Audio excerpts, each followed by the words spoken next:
Hello, Santa. Paul, if you were given the chance, would you reprise your role as the Eighth Doctor? Rather. Yeah, I would. I'm just waiting for the phone to ring. Seriously. Of course I would.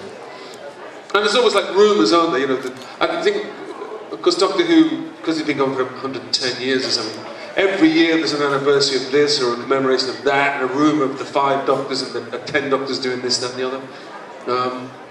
I just want the phone to ring. That's all. It's the actor's lament, isn't it? It's true. Nobody can hear you, Katie. They can't hear you, dear. You can't have a private conversation, Katie. Oh, Paul, your phone's switched off. What? Sorry. Well, I was going to ring your phone. Make your dream come true. Jeez, you know what, Kent? That's why I'm not working. Switch the phone on! Question for Paul. Your film obviously was made in a joint venture with an American company for an American audience primarily, really. Do you feel that that contributed to it not being picked up because it lost some of the kind of Englishness that Doctor Who has really thrived on? I think some of the Britishness. Britishness. Yes, you were about to get hit over the head. Shabby. I'm a very proud Scotsman, yeah. I think it kind of, don't forget, I mean, you know, it's called the film. What it was a pilot. It was a TV pilot for American television. That was its remit. And so it had to fulfill, you know, it had to please the Americans. And I think some of the purists, if I can call them that, back in Britain, perhaps were a little bit put out that the sets didn't wobble, and perhaps some of the things which were iconic were set aside. But it had a job to do. I think had it been picked up, had it gone into a series, then of course everything would have been included later on and everybody would have been happy. But it probably, it's fair to say, it fell slightly between two stools. You can't please everybody. There we are. You might have a coin. In America, it did very well with the male audiences, didn't it? What are you suggesting? Yeah. What are you suggesting? I'm not suggesting anything else. No, but the Daily Mail audiences. No, your Daily Mail, yeah. No, not the right wing. No, it was. What do you mean it wasn't seen as an attack on the middle class? What? Anyway, I can't. See me later. I can't hear anything. Anyway, yeah, it's a weird old. We're in a sort of where's the volume war. We can have a conversation down here. Oh yeah, that's. Oh yeah. We can't angle one of those that way, then we can. Then be able to hear it. No. Who else has a question? Yes. You do that bit now. Shall I do that bit now? Yes. I've done that bit tonight. Have you remembered? Have you remembered your question? What was the best part? The best part? Doctor Who was the best part. That was the best part of your question. The best part was flying in the TARDIS. Pulling all the levers, flying around the universe. Being a hero. It's great. I can recommend it. Yes? What was the best death? Death. The best death was me, because then he got the role. Oh, yeah. Yes, it certainly wasn't mine. Yes, you didn't have a death. He refused to die. So I had to die for him. And you've been doing it ever since. Yes. If I go to the Red Lion for the next 6 weeks, you'll see him dying there. Oh yeah. 8 times a night. But please don't say that, that's cruel. I open on Tuesday. You don't know how true that might be. If you didn't die, what happened? Were you serious? You never got to die? No, I didn't die. So did you just sort of fade away? They did the regeneration without me. Did they?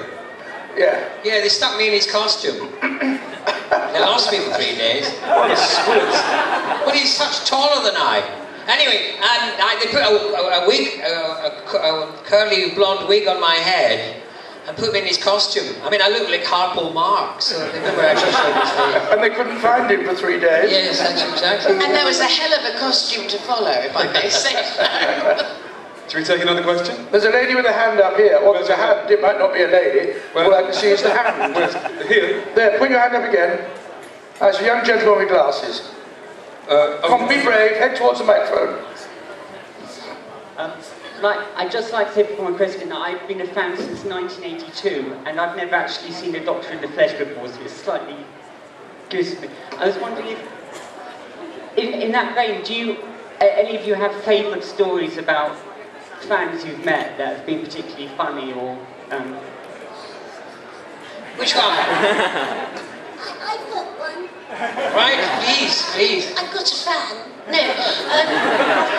It's just, I don't know whether I can tell this quickly enough. Oh, that's all right. We've got all the time in the world. You switched it off, I think.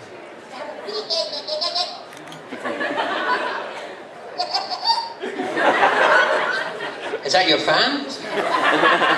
I'll just see, I can't... Talking to the top of again, it. and I'll just sit down again. No, there's another microphone there. Well, take this one. Take it. Amplify yourself. Hello, there we are. Yeah, you can use mine. All right. I was standing in the snow at Camberwell Green, which is sort of near Peckham, and there was a little man, and I'll tell this as nicely as I can, and he was sort of selling Jesus, right? And he said, you know, Jesus loves you, he is coming to take you up to the pearly gates, and all this kind of thing. And then this big, tall man came out, who was so foul-mouthed and abusive, right? And he's standing there going, you know, I'll try and do this and not be politically incorrect. He's going, bloody Jesus, you know, he loved me, why have I got, you know, this disease and that disease, and, you know, he really loved me, you know, shut up with your Jesus, and all that. This is all going on in the snow. I'm standing there. Finally, I'd had enough. So I looked at the big, tall guy who was being so horrid to the little man selling Jesus. And I said, you know, the reason that you have all these illnesses is because you're a foul-mouthed, nasty little man. And so the little man who was selling Jesus, I know it's a long story, little man selling Jesus, but there is a punchline, trust me. I do not work without a punchline. So the little man selling Jesus, you know, by this time, he's so thrilled with me. I'm off to the pearly gates, I've got a place in heaven, I'm absolutely fabulous.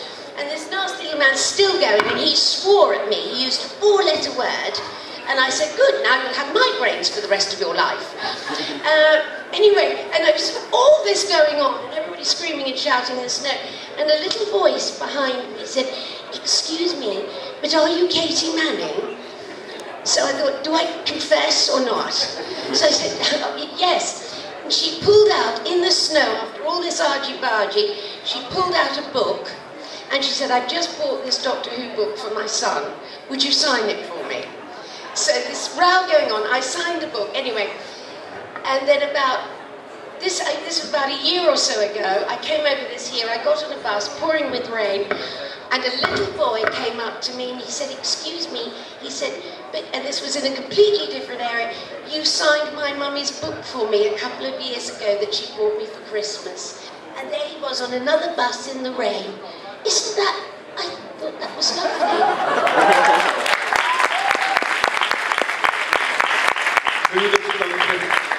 You can wake up now. I want to tell you my fan story. Yes.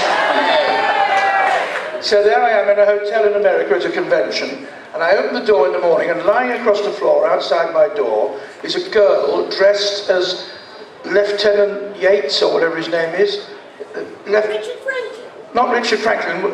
No, there was Captain Yates. Captain Yates. Dressed as Captain Yates, right? It was a girl. No, it wasn't him. My story. Okay, Shut Richard up. Was outside. You've done your story. No.